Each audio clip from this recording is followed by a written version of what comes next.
दैनिक आहार है वचन का प्यारा उपहार। रोज का है ये आत्मा का पोषण संसार। हर शब्द में छुपी है ईश्वर की पुकार। आओ सुनो समझो जीवन में लाओ प्यार।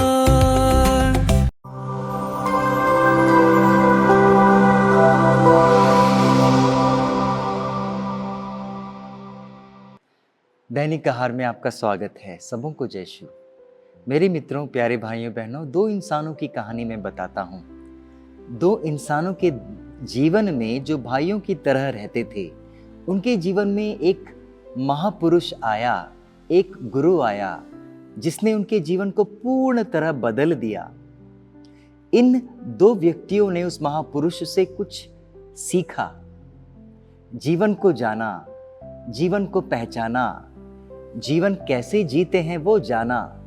लेकिन उनके जीवन में एक ऐसा मोड़ आया, ऐसा समय आया जब उन्हें इस महापुरुष के साथ, इस गुरु के साथ विश्वासघात करना पड़ा। उन दोनों ने विश्वासघात किया, लेकिन इसका परिणाम प्राण घातक साबित हुआ। गुरु की जान चली गई, लेकिन इसका बुरा असर इन दोनों पर पड़ा। उन्होंने पछतावा किया, उन्होंने आंसू बहाया, लेकिन शायद ये काफी नहीं था। पता है क्या हुआ? उनमें से एक व्यक्ति ने अपने जीवन को खत्म कर दिया, आत्महत्या कर दी। मेरे मित्रों, आप समझ गए होंगे मैं किसकी बात कर रहा हूं। आज के सुसमाचार में जो मत्ती अध्याय 26 पद संख्या 14 से 25 तक से लिया गया है, हमें यूदस की कहानी बताता है। और आज के सुसमाचार में यूदस अपने जीवन की सबसे बड़ी गलती करने की योजना बना रहा है। जी हाँ, 30 चांदी के सिक्के के द्वारा प्रभु यीशु को बेचने की कोशिश कर रहा है और बेच दिया। मित्रों, उसकी गलती से मैं दो सीखता हूँ। यूदस की गलती से मैं दो बातें सीख रहा हूँ और उसी बातों को आपके सामने साझा करना चाहता हूँ। अब ध्यान से सुने। सबसे पहली बात, यूदस के पास क्या था? यूदस के पास स्वर्गीय खजाना था, जिसका अंदाजा उसे नहीं था। स्वर्गीय खजाना होने के बावजूद भी उसके दिल में मात्र चांदी के 30 सिक्कों की लालच पैदा हो गई। क्या ऐसा हमारे साथ कभी हुआ है?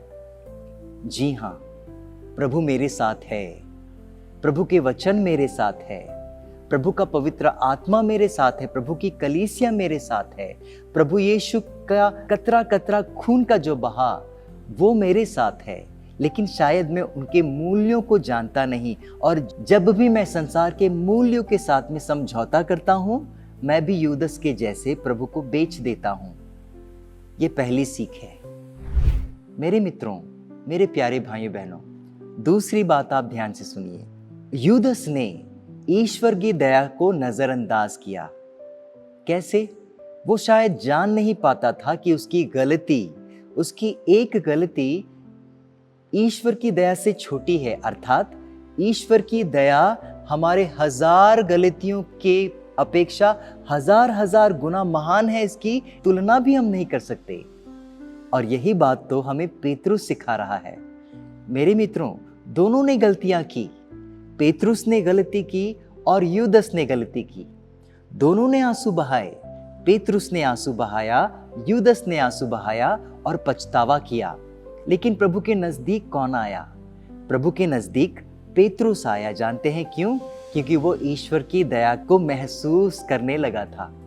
जबकि वह इंसान जो ईश्वर की दया को महसूस नहीं कर पाता है, उसके सामने के सारे दरवाजे बंद हो जाते हैं।